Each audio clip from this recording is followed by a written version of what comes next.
नमस्कार, astro insights with Richa में आप सभी का स्वागत है। मैं हूं डॉक्टर ऋचा शुक्ला।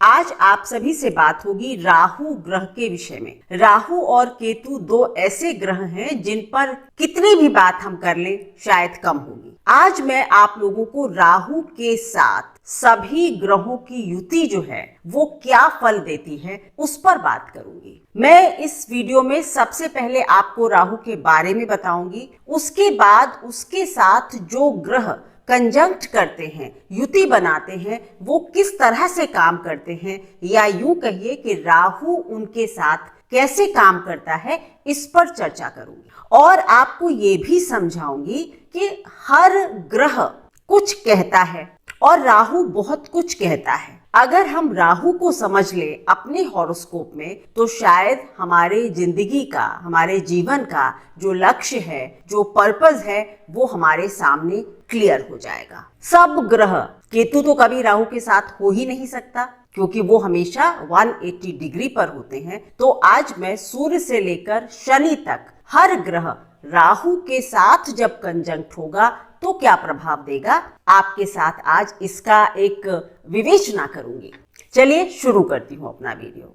सबसे पहले जानेंगे राहु क्या है। राहु के बारे में मैंने कहा ना, जितना भी बोला जाए कम है। मैं भी शायद 2-3 वीडियोस तो राहु के ऊपर बना ही चुकी हूँ, पर सब ग्रहों के साथ युति का ये पहला वीडियो है। देखिए राहु क्या है कि राहु के बारे में अगर आप बात करते हैं तो आज के समय में इन दिस डिजिटल वर्ल्ड आप जो भी देख रहे हैं, आप समझिए कि राहु ही सब तरफ छाया हुआ है। चाहे वर्चुअल वर्ल्ड हो, चाहे आर्टिफिशियल इंटेलिजेंस हो, चाहे मनी हो, चाहे पावर हो, प्रेस्टीज हो, मन का अच्छा होना, साइकोलॉजिकली अच्छा होना या बुरा होना हो, यानी कि कोई भी पक्ष राहु से अछूता नहीं है। क्योंकि राहु जो है वो केवल और केवल यहाँ से लेकर, गर्दन से लेकर हमारे शरीर का जो सर का हिस्सा है ऊपर, बस इतना भाग है। और यहाँ पर क्या होता है, यहाँ पर हमारी आंखें हैं और दिमाग है। तो राहु किस पर रूल करता है? राहु आपके माइंड पर, ब्रेन पर रूल करता है, क्योंकि उसके पास बॉडी तो है ही नहीं। तो सबसे ज्यादा ये भी कहा जाता है कि राहु आपके सर पर सवार होता है। कहते हैं ना, शनि पैरों पर और राहु सर पर सवार होता है। तो आपका जितना भी ऑब्जर्वेशन है, आपका जितना भी एक्सप्रेशन है, आपकी जितनी भी दूरदृष्टि है, आपकी जितनी भी बड़ी महत्वाकांक्षाएं हैं, आपकी जितनी भी तकनीकी समझ है, आपका जितना भी out of the box thinking है, आपकी जितनी भी मतलब वर्जनाओं को तोड़ने की जो ताकत है, यानी कुछ भी कर गुजरने, सीमा को अंत करने की जो ताकत है, कुछ भी कर गुजरने की ताकत, वो राहु है। तो राहु जो है वो कहाँ व्याप्त नहीं है, और सबसे पहले तो ये कि हमारे सर पर है, दिमाग पर है। अब अगर ऐसा ग्रह, क्योंकि आंखें हैं तो वो ऑब्जर्व करता है, दिमाग है तो वो सोचता है, और वो बहुत ही एम्बिशियस एक डीमन था, एक राक्षस था, इसलिए उसकी महत्वाकांक्षा तो कहीं गई नहीं, वो उसके पास है। अब क्योंकि वो आधा शरीर है और उसका अर्धकाय है, तो उसको हमेशा एक ग्रह की तलाश है, एक ऐसे साथी की तलाश है जिसके ऊपर वो सवारी कर सके। और बस यहीं पर कंजंक्शन को समझने की जरूरत आ जाती है। जैसा कि मैंने शायद पहले अपने कई वीडियोस में कहा होगा कि राहु एम्प्लीफायर है। राहु की प्रकृति चीजों को बढ़ाने की है, आकाश तक पहुंचाने की है। मन की कोई सीमा नहीं होती, मन हमारा कहीं भी जा सकता है, कुछ भी प्राप्त करना उसकी इच्छा हो सकती है। राहु भी कुछ ऐसा ही है, वो किसी तरह की कोई बाउंड्री, कोई सीमा, कोई वर्जना, कोई रिस्ट्रिक्शंस नहीं मानता। उसको तो बस हर तरह से बाय हुक और बाय क्रुक अपनी जो है वो इच्छा की पूर्ति करना है। अब अगर ऐसा राहु सूर्य के साथ बैठेगा तो क्या होगा। यहां पर मैं एक बात क्लियर कर देती हूं कि ये जो भी बात मैं बता रही हूं, ये अभी मैं ना चंद्र कुंडली से बता रही हूं ना लग्न कुंडली से, बस मैं इतना बता रही हूं कि आपकी कुंडली में किसी भी भाव में अगर सूर्य और राहु की युति होगी तो क्या बेसिक प्रभाव होंगे। देखिए, क्योंकि मैं आपका अभी हॉरोस्कोप नहीं देख रही हूं, इनका बेसिक एक कोई भी जो ग्रह होता है जब वो किसी के साथ जुड़ता है, कंजंक्ट होता है, तो वो एक विशेष तरह का एक कहते हैं ना दो पदार्थ मिलकर एक नया पदार्थ बनाते हैं। वो क्या बनेगा इस पर बात होगी। अब वो पदार्थ, वो नई चीज बनकर आपके लग्न में बैठ जाएगी तो अलग फल होगा, दूसरे घर में होगा तो अलग फल होगा, 10वें घर में होगा तो अलग फल होगा, लेकिन बेसिक टेंडेंसी उस कॉम्बिनेशन की, कंजंक्शन की वही रहेगी। तो जब मैंने कहा कि राहु एम्पलीफायर है, एक्सप्रेशन है, ऑब्जर्वेशन है, अब इसको अगर सूर्य का साथ मिल जाए, सूर्य की बॉडी मिल जाए, ऐसे समझते हैं चीजों को, तो सूर्य की बॉडी, सूर्य का, देखिए आपको अगर थोड़ी भी ज्योतिष समझनी है तो ग्रहों के कारकत्व तो समझने होंगे। ग्रह क्या दिखाता है, सूर्य का सबसे बड़ा अगर मैं आपसे कारकत्व तो पूछूं तो क्या है। सबसे पहले आपके दिमाग में क्या आता है कि सूर्य आत्मा है, दूसरा आता है सूर्य राजा है। ये दो बातें हर के दिमाग में आती हैं सूर्य का नाम लेते ही। पावर है, राज सत्ता है, मैंने कहा ना राजा है, पॉलिटिक्स है, पिता है, बहुत सारी कॉम्बिनेशंस हैं, सूर्य के बहुत कारकत्व हैं, लेकिन ये मूलभूत जो ग्रह के कारकत्व हैं उनको राहु बहुत बढ़ा देता है। अगर सूर्य के साथ राहु होगा तो अनडाउटेडली, मतलब इसमें कोई संशय नहीं है कि ऐसे व्यक्ति जो हैं उनका इंटरेस्ट पॉलिटिक्स में या पावर पाने में, सत्ता पाने में अवश्य होगा। अब अगर वो और ग्रहों की वजह से ये कॉम्बिनेशन कमजोर हो रहा होगा या ये बहुत किसी कमजोर जगह पर बन रहा होगा तो हो सकता है कि आप केवल और केवल छोटी मोटी प्रतिष्ठा से, छोटी मोटी सत्ता से संतुष्ट हो जाएं। लेकिन अगर आपकी हॉरोस्कोप में ये कॉम्बिनेशन केंद्र स्थानों पर है, चलिए फॉर एग्जाम्पल 10वें घर में ही है, तो सच मानिए इस आदमी की, जिसके भी 10वें घर में राहु और सूर्य साथ होंगे, इस आदमी की आगे बढ़ने की जो इच्छा है वो असीमित है। उसने अंदर से ये मान लिया है कि उसको सक्सेसफुल तो होना ही है, कुछ भी हो, बाय हुक और बाय क्रुक। ये मैं 2-3 बार क्यों कह रही हूं, क्योंकि राहु का यही स्वभाव है, किसी भी तरह मुझे नहीं पता, मेरा काम होना चाहिए, इसके लिए मुझे लोगों को खरीदना पड़े, इसके लिए मुझे पैसे खर्च करने पड़े, मतलब चुनाव मुझे किसी भी तरह जीतना है। एक एग्जाम्पल दे रही हूं, जो करना होगा मैं करूंगा, लेकिन सत्ता तो मेरे पास ही आएगी। उसका जो स्वभाव होगा थोड़ा सा निरंकुश होगा, वो कोई भी जो काम है वो सिस्टमैटिक या कन्वेंशनल तरीके से नहीं करेगा, क्योंकि सूर्य आत्मा है और आत्मा में जब राहु का पुट आ जाएगा, राहु एक अनकन्वेंशनल प्लैनेट है, तो मतलब उसकी जो आत्मा है, थोड़ी सी उसकी आत्मा की एक सदैव लड़ाई चलेगी। ये मैं बता देती हूँ कि उसको मटेरियल वर्ल्ड में जाना चाहिए, भौतिकतावाद की तरफ झुकना चाहिए या आध्यात्म की तरफ झुकना चाहिए, क्योंकि सूर्य का मामला आत्मा का है। और अगर राहु माना ये बृहस्पति की राशि में दोनों साथ बैठ जाए तो हो सकता है कि ये व्यक्ति आध्यात्मिकता की तरफ ज्यादा चला जाए। बट अगर यही कॉम्बिनेशन लियो में बन जाए, 10वें घर में बन जाए, तो ये व्यक्ति सक्सेस के पीछे भागने वाला होगा। और पॉसिबिलिटी है कि अगर और कॉम्बिनेशन अच्छे हैं तो कोई अच्छा नाम भी कमा सकता है। पिता से संबंध अच्छे नहीं रह सकते हैं, कभी कभी ऐसा होगा कि आप अपने पिता के साथ, पिता की छाया के साथ आपको अनकंफर्टेबल महसूस होगा, क्योंकि राहु एक शैडो है और सूर्य पर एक शैडो डाल रहा है। तो आपके और आपके पिता की शैडो के अंदर, यानी अगर आप और पिता साथ साथ रहें तो शायद आप बहुत थोड़े से अच्छा फील ना करें, या आपकी जो पिता के साथ अंडरस्टैंडिंग है वो बहुत अच्छी ना हो। पर अदरवाइज पावर, सत्ता, राजनीति, प्रसिद्धि के लिए ये कॉम्बिनेशन जोरदार कॉम्बिनेशन है। अगर ये खराब स्थानों में होगा, वीक कॉम्बिनेशन होगा, सूर्य नीच के होंगे, तो फिर ये कॉम्बिनेशन नेगेटिविटी की तरफ चला जाएगा। आप गलत तरीके से, गलत तरीकों को अपनाएंगे, आपको मतलब आपकी समाज में इज्जत हो रही है, क्या पता आप फेमस तो होते हैं, एक फेमस होते हैं, एक नोटोरियस होते हैं, मतलब ऐसे कि उनकी फेम थोड़ी गलत तरीके से होती है, ऐसा भी हो सकता है। पर ये कंजंक्शन ये असर जरूर दिखाएगा कि आपके पास एक पावर की भूख होगी। अब चलेंगे आगे और बात करेंगे राहु अगर चंद्रमा के साथ कंजंक्ट करेगा तो क्या होगा।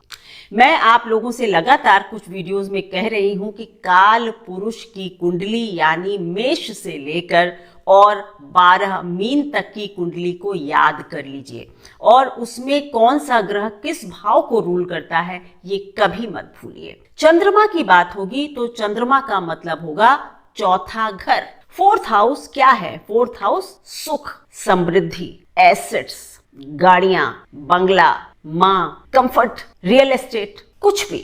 सो अगर चंद्रमा राहु के साथ होगा तो इस व्यक्ति के पास ये सारी जो डिजायर्स हैं ऑटोमेटिकली बहुत एनहांस्ड होंगी।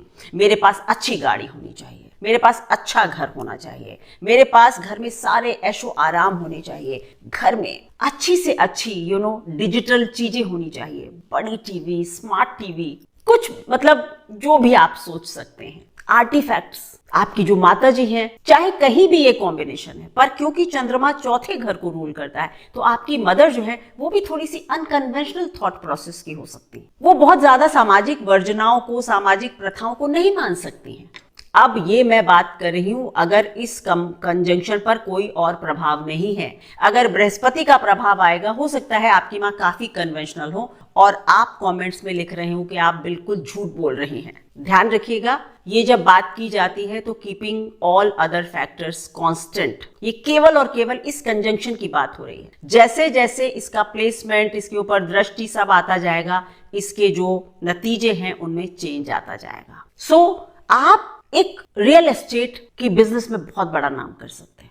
आप गाड़ियों के डीलर हो सकते हैं, आपके पास लग्जरी गाड़ियां खुद भी हो सकती हैं। आप अपने घर को मतलब वेल डेकोरेटेड रखना, उसमें पूरा डेकोरम फॉलो होना, इसके लिए आप बहुत पर्टिकुलर होंगे।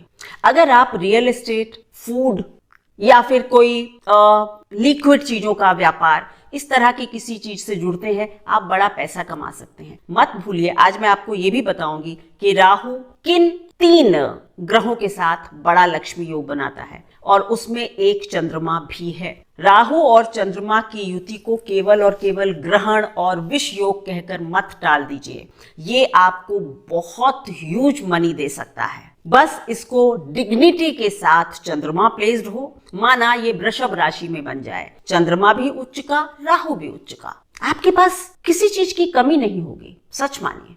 बट अगर यहीं पर चंद्रमा नीच का हो, राहु भी नीच का हो, तो आपको मेंटल डिसऑर्डर्स भी हो सकते हैं। सो पॉजिटिव और नेगेटिव एस्पेक्ट को मत भूलिए। मन को रूल कर रहा है, चंद्रमा को रूल कर रहा है राहु।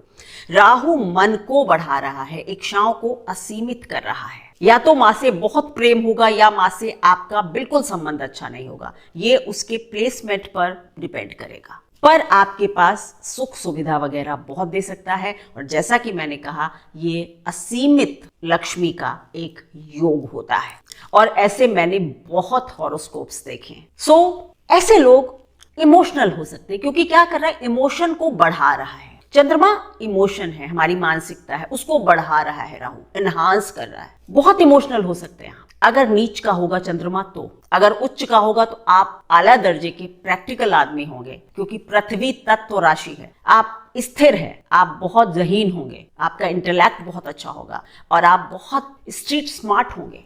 इस तरह से ये कंजंक्शन आपकी कुंडली में काम करेगा। अगर ये कंजंक्शन आपका मंगल के साथ बना रहा है, अब मंगल की जब बात आती है तो थोड़ा सा मामला जो है वो ट्रिकी हो जाता है। मंगल एक फाइटर है। मंगल की जो पहली ऊर्जा है, जो उसकी मूल त्रिकोण राशि है, वो फायरी साइन है। राहु वायु है तो आग और हवा मिलकर एक अग्नि को प्रज्वलित करते हैं, इसीलिए इसका नाम अंगारक योग भी होता है। मंगल फाइटर है और आपकी फाइटिंग स्पिरिट को राहु और बढ़ा देता है। मंगल इंपल्सिव है। मंगल भूमि का कारक भी है। मंगल आपके भाई बहनों को भी डिनोट करता है, छोटे भाई बहनों को भी डिनोट करता है। मंगल आपके एसेट्स को भी दिखाता है। मंगल जो है काल पुरुष में 8वें घर का भी मालिक है, तो मंगल जो है वो तंत्र मंत्र को भी दिखाता है। साधना को भी दिखाता है, रिसर्च को भी दिखाता है। ऐसा नहीं है कि मंगल नहीं दिखाता, क्योंकि काल पुरुष में 8वां घर है उसका। अगर ये कॉम्बिनेशन आपकी कुंडली में डिग्निटी के साथ, जब मैं डिग्निटी वर्ड यूज करती हूँ तो मतलब वही होता है, उच्च का हो राहु या मंगल उच्च का हो, केंद्र में बैठे हुए हों, शुभ ग्रह देख रहे हों, तो फिर ये कॉम्बिनेशन किस तरह अच्छा हो सकता है। ये कॉम्बिनेशन आपके, अगर आप रियल एस्टेट वगैरह के साथ जुड़ जाते हैं, या आप अगर आई वुड से लॉयर भी बन जाते हैं, लॉयर, रियल एस्टेट, या फिर किसी सेना में पुलिस अधिकारी बन जाते हैं, इस तरह की फील्ड्स को काम के लिए चुनते हैं, तो ये कॉम्बिनेशन बहुत सक्सेस दे सकता है। बट देखना सिर्फ ये पड़ेगा, क्योंकि ये एक बहुत कठिन कॉम्बिनेशन है, कड़ा कॉम्बिनेशन है। तो अगर माना ये 7वें घर में बैठ गया तो मे बी करियर की ग्रोथ तो आपकी ठीक कर दे, लेकिन मैरिड लाइफ को थोड़ा सा खराब कर, क्योंकि मंगल पैशन भी है।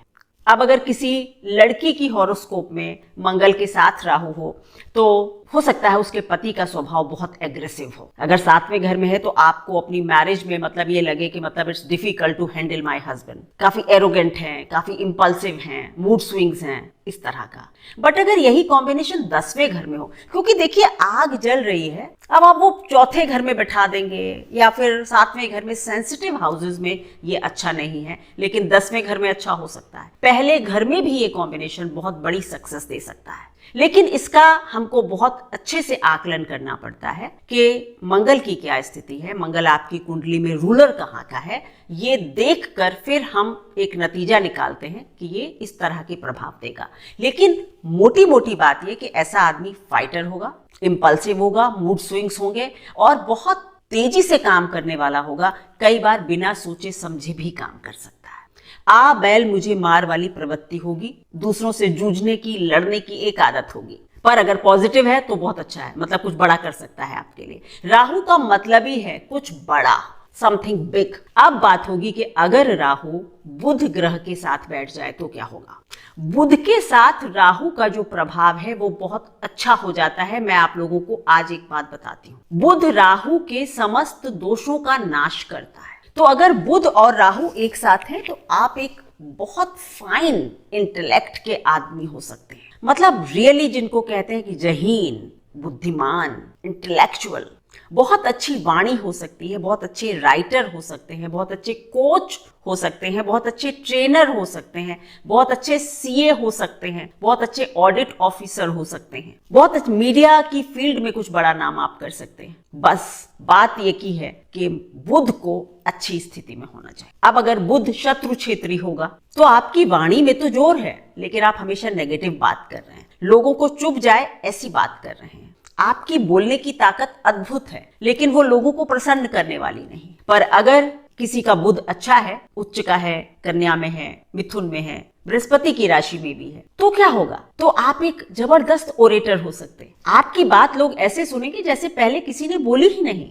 राहु आपकी इस क्षमता को असीमित बना देगा, लेकिन आप फॉल्ट फाइंडर हो सकते हैं। आप खुद को थोड़ा सुपीरियर मानेंगे कि मैं ज्यादा इंटेलेक्चुअल हूं और हर दूसरे व्यक्ति की कमियां खोजने वाले होंगे। पर अगर आप राइटिंग की फील्ड से जुड़ जाएं, कोचिंग की फील्ड से जुड़ जाएं, कोच बन जाएं, ट्रेनर हो जाएं, मैंने कहा ना लीगल फील्ड में भी अच्छा कर सकते हैं, मीडिया की फील्ड में हो, तो ये कॉम्बिनेशन आपके लिए एक बड़े दरवाजे खोल सकता है। बहुत अच्छा होता है ये कॉम्बिनेशन, मैंने देखा है, बड़े पद पर पहुंच सकते हैं। पर अगर खराब होगा, बुध नेगेटिव होगा, बुध खराब स्थानों का मालिक होगा आपकी कुंडली में, तो ये कॉम्बिनेशन आपको अहंकारी बना देगा। ये कॉम्बिनेशन आपको हमेशा ऐसी एक गलत भ्रांति देता रहेगा, मतलब नेगेटिव आपको एक ये एहसास कराता रहेगा कि तुम सर्वश्रेष्ठ हो, जबकि आप होंगे नहीं। और इसके चलते आप समाज में अपने संबंध भी बिगाड़ लेंगे और आपके हाथ कुछ नहीं आएगा,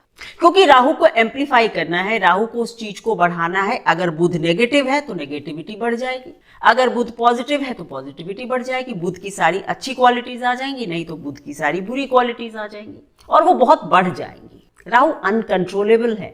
हाँ, अगर इस कॉम्बिनेशन पर बृहस्पति की दृष्टि आ जाए तो आप बहुत अच्छा मतलब कर सकते हैं। इसी तरह मंगल और राहु साथ हो, ये बात मैं भूल गई, अगर मंगल राहु साथ है और इन पर बृहस्पति की दृष्टि आ जाए तो आप बहुत अच्छा मतलब गेम्स में अपना नाम कर सकते हैं, प्लेयर बहुत अच्छे हो सकते हैं। गेम ज्यादा से ज्यादा मतलब माइंड गेम्स नहीं होंगे, वो ज्यादा फिजिकल वाले गेम्स होंगे, चाहे वो क्रिकेट है, फुटबॉल है, आपका बैडमिंटन है, कोई भी जिम्नास्ट हो सकते हैं, बट खेल से में भी आप नाम कर सकते हैं। बट मंगल और राहु को बृहस्पति को देखना चाहिए। सो बुध की भी यही बात है, अगर बृहस्पति देख रहा होगा, बुध अच्छा होगा तो बहुत बढ़िया रिजल्ट होंगे, कोई चिंता की बात नहीं। अब बात होगी कि अगर राहु बृहस्पति के ही साथ होगा तो क्या होगा। बृहस्पति जैसा कि हम सभी जानते हैं, आप सब लोग जानते हैं कि ये आप सबने सुना हुआ ये गुरु चंडाल योग है। यहाँ पर मैं और लोगों से सहमत नहीं हूं, मैं अपना एक पूरा वीडियो भी बना चुकी हूँ गुरु चंडाल योग पर, आप लोग देख लें। लेकिन आज यहाँ पर जो पॉइंट मैं कर रही हूँ वो कारकत्व को एनहांस करने का कर रही हूँ। देखिए, अगर बृहस्पति के साथ राहु है, बृहस्पति के कारकत्व क्या है? विजडम, धन, पिता, नौकरी, लाभ, संतान, क्या क्या नहीं है। अगर आपका बृहस्पति और राहु साथ है, माना बृहस्पति की राशि में ही है, चलिए मीन राशि में ही ये कॉम्बिनेशन बन रहा है, आपके पास जबरदस्त ऑब्जर्वेशन की पावर होगी। आप बहुत बुद्धिमान हो सकते हैं, आप बहुत ज्ञानी हो सकते हैं। कोई भी चीज आप ऐसे नहीं मानेंगे जब तक उसकी गहराई तक नहीं चले जाएंगे। आप बहुत आध्यात्मिक उन्नति भी पा सकते हैं अगर मीन राशि में होगा। आपके बच्चे, अगर बृहस्पति अच्छी स्थिति में है और उसके साथ राहु है, तो आपके बच्चे आपका नाम कर सकते हैं, आपसे एक दर्जा ऊपर आपके बच्चे हो सकते हैं। अगर बृहस्पति आपकी पत्नी के घर का मालिक या पति के घर का मालिक और राहु के साथ है, हो सकता है कि आपकी पत्नी या पति की बहुत उन्नति हो जाए, या वो आपके लिए बहुत लकी साबित हो, या उनके जुड़ने के बाद आपका जीवन बहुत अच्छा हो जाए, ऐसी भी संभावना रहेगी। क्योंकि राहु बृहस्पति के कारकत्व, लॉर्डशिप सबको बढ़ा रहा है। ये चंडाल योग की जो बात है, ये तब कहा जाता है क्योंकि राहु जो है, जिस ग्रह के भी साथ बैठता है, उसकी मतलब वो खुद वो बन जाता है, उसके जैसे फल देने लगता है। और जो ग्रह होता है जिसके साथ राहु है, उसको अपनी नेगेटिविटी या वेनम या विष कह लीजिए देता है। तो यहाँ पर क्या होता है कि राहु एक बहुत पॉजिटिव देव गुरु के साथ है और एक राक्षस है, तो वो बृहस्पति को थोड़ा खराब करता है। वैसे ये बात सच है कि राहु के साथ जो भी ग्रह होगा, राहु उसके फलों को बढ़ाता है, जैसा मैं आपको अभी बता चुकी हूँ, लेकिन उस ग्रह को थोड़ा सा पॉल्यूट करता है। कैसे होगा कि अगर आपकी राहु की दशा चल रही है, किसी भी ग्रह के साथ राहु कंजंक्ट है, तो जब राहु की दशा होगी, अगर वो अच्छा फल देने वाला है तो वो दशा आपकी बहुत अच्छी जाएगी। बट जब उस ग्रह की दशा आएगी जो राहु के साथ बैठा है, वो अच्छी नहीं जाएगी, क्योंकि राहु अपनी नेगेटिविटी उस ग्रह को दे रहा है। इसीलिए ये गुरु चंडाल तो नहीं, लेकिन हाँ, बृहस्पति की दशा उतनी अच्छी नहीं जाती जितनी की राहु की दशा जाती है। लेकिन ये बृहस्पति के कारकत्व को बढ़ाता है। जितना अच्छा बृहस्पति बैठा होगा, उतने ही अच्छे इसके रिजल्ट्स होंगे। गुरु और राहु की एक बात मैंने और देखी है, इस कंजंक्शन की जो मैंने ऑब्जर्व की है, वो ये है कि ऐसे लोग मतलब बहुत फाइन इंटेलेक्ट के लोग होते हैं। अगर ये किसी चीज को सीखना चाहें, मतलब किसी चीज को सीखने की इच्छा हो, तो ये उसको सीख कर ही छोड़ेंगे और उसमें एक्सेल भी कर जाएंगे। बस बृहस्पति अच्छा होना चाहिए। आप अपनी शिक्षा में बड़ा नाम कर सकते हैं, आपके बच्चे आपका बड़ा नाम कर सकते हैं, आपके पिताजी की आपके जन्म के बाद उन्नति हो सकती है, क्योंकि 9th हाउस काल पुरुष में बृहस्पति 9th हाउस का मालिक है। राहु की दशा में, माना बृहस्पति 12वें घर के भी हैं, 9th हाउस के भी हैं, राहु की दशा में आपका जो ध्यान है वो मतलब स्पिरिचुअलिटी की तरफ भी हो सकता है, क्योंकि राहु बृहस्पति बन गया है, छलिया है, इम्पोस्टर है और रूप रख लेता है, तो ये बृहस्पति बन गया है। बृहस्पति के सारे रिजल्ट अपनी दशा में दे देगा, बृहस्पति को पॉल्यूट कर देगा। और ये जो सिद्धांत है, ये हर प्लेनेट के साथ लगेगा। आप फाइनेंस की फील्ड में बहुत अच्छा कर सकते हैं, आप टेक्निकल फील्ड में बहुत अच्छा कर सकते हैं। आप अगर चाहें तो, बृहस्पति जीव कारक होता है, आप चाहें तो लोगों की भलाई के कार्य अगर आप करने चले तो आप बहुत बड़ा नाम कर सकते हैं। आप फाइनेंस की फील्ड में हो सकते हैं, लॉ की फील्ड में आप अच्छे हो सकते हैं। तो अगर राहु और बृहस्पति साथ साथ है तो आप लीगल फील्ड में, टेक्निकल फील्ड में, आर्टिफिशियल इंटेलिजेंस की फील्ड में, बैंकिंग, फाइनेंस, किसी भी तरह की फील्ड में आप बहुत अच्छा नाम अपना कर सकते हैं। अब बात होगी कि अगर राहु शुक्र के साथ है, शुक्र और राहु का कॉम्बिनेशन एक बहुत बड़ा लक्ष्मी योग है। मत भूलिए इस बात को, क्योंकि ये काल पुरुष में धन का स्थान रूल करते हैं। शुक्र 7वां स्थान व्यवसाय का रूल करते हैं। तो अगर राहु और शुक्र का कॉम्बिनेशन है तो ये धन के लिए लक्ष्मी का एक बड़ा योग है। मत भूलिएगा इस बात को, क्योंकि राहु क्या बढ़ाना चाहता है? राहु धन की इच्छा बढ़ाता है, धन के मालिक को ताकत दे रहा है, धन के मालिक को कह रहा है कि सारी लिमिट क्रॉस कर जाओ, इतना पैसा कमाओ कि सब कुछ कम पड़ जाए। ऐसे लोग जो होते हैं, क्योंकि राहु शुक्र के कारकत्व को बढ़ाता है। शुक्र क्या है? लग्जरी, परफ्यूम, स्त्री, सुख, कंफर्ट, व्यवसाय, दुनिया में जितनी भी सुंदरता है, सॉफ्टनेस है, सब शुक्र है। तो ऐसे लोग जो होते हैं, राहु और शुक्र अगर साथ है तो सबसे पहली बात ये कि कला की फील्ड में, आर्टिस्टिक फील्ड में अपना बड़ा नाम कर सकते हैं, कला की फील्ड में कर सकते हैं, पिक्चर, मीडिया वगैरह में आप बहुत अच्छा काम कर सकते हैं, क्योंकि वहां पर तो रूप बदलने होते हैं और फिर आपको असीमित धन देता है। वो रूप बदलिए और असीमित धन पाइए। कलात्मक डांसर बहुत अच्छे हो सकते हैं, आप पेंटर बहुत अच्छे हो सकते हैं, और हो सकता है आप ऐसी पेंटिंग करें जो कि बिल्कुल लीक से हट कर है, जिसको आप मॉडर्न आर्ट कहते हैं, ऐसा हो सकता है। सो राहु जो है बहुत बड़ा, अगर राहु और वीनस माना दूसरे घर में ही एक कॉम्बिनेशन है या 7वें घर में है, 7वें घर में अगर होगा तो पत्नी के साथ संबंधों के लिए थोड़ा सा खराब हो सकता है, क्योंकि आपको ये और की इच्छा दे रहा है। तो या तो आपकी कभी एक्स्ट्रा मैरिटल अफेयर हो सकते हैं, जरूरी नहीं है पर हो सकता है, या आप मतलब सेटिस्फाइड नहीं हो अपनी मैरिड लाइफ से, ऐसा हो सकता है। बट अगर शुक्र अपने घर में होगा तो आपका अपनी पत्नी के साथ बड़ा प्यार होगा और आप अपने प्रेम को दिन ब दिन बढ़ाने की कोशिश करेंगे। अगर ये कॉम्बिनेशन 10वें घर में बन जाए, 5वें घर में बन जाए, तो फिर आप इस जीवन में बड़ी संपत्ति कमाने के लिए आए हैं। ये और बात है कि अब नवांश में क्या है और दशमांश में क्या है, उतने डीप हम नहीं जा रहे हैं, केवल और केवल ये कॉम्बिनेशन की बात कर रहे हैं। सो ये भी ध्यान रखिएगा कि शुक्र की दशा में वो बड़ा धन नहीं आएगा। अगर आपको जीवन में राहु की दशा मिलती है तो बड़ा धन आएगा, तो बड़ा नाम आएगा, तो बड़ी प्रसिद्धि आएगी कला की फील्ड में खास करके। बाकी व्यवसाय कर सकते हैं आप, बहुत अच्छे बड़े बिजनेस टाइकून हो सकते हैं। बहुत अच्छा कॉम्बिनेशन है, बस राहु या शुक्र में से किसी को नीच का नहीं होना चाहिए, नहीं तो फिर ये नेगेटिविटी की तरफ चला जाता है। आप स्त्रियों के प्रति आसक्त हो सकते हैं नेगेटिव तरीके से, आप सुंदरता का या शरीर का या सुंदरता का गलत फायदा उठाने वाले हो सकते हैं। यानी कि पॉजिटिव और नेगेटिव पक्ष हमेशा ध्यान रखिएगा। शुक्र का पॉजिटिव होगा तो पॉजिटिव साइड ऊपर जाएगा, नेगेटिव होगा तो शुक्र में जो कमियां हैं, मतलब रूप का हर तरह से यूज किया जा सकता है ना। सो वो आप लोग समझ गए होंगे, तो वो आप लोगों को ध्यान रखना है। अब बात होगी शनि और राहु के कॉम्बिनेशन की, जिसके बारे में तो हर कोई ही कहता है कि ये विष योग है, पिशाच योग है। मैं नहीं मानती, फिर से मैं एक बार डिसएग्री करूंगी। ये एक वीडियो राहु और शनि का मैं बहुत डिटेल बना चुकी हूँ, जरूर देखिएगा।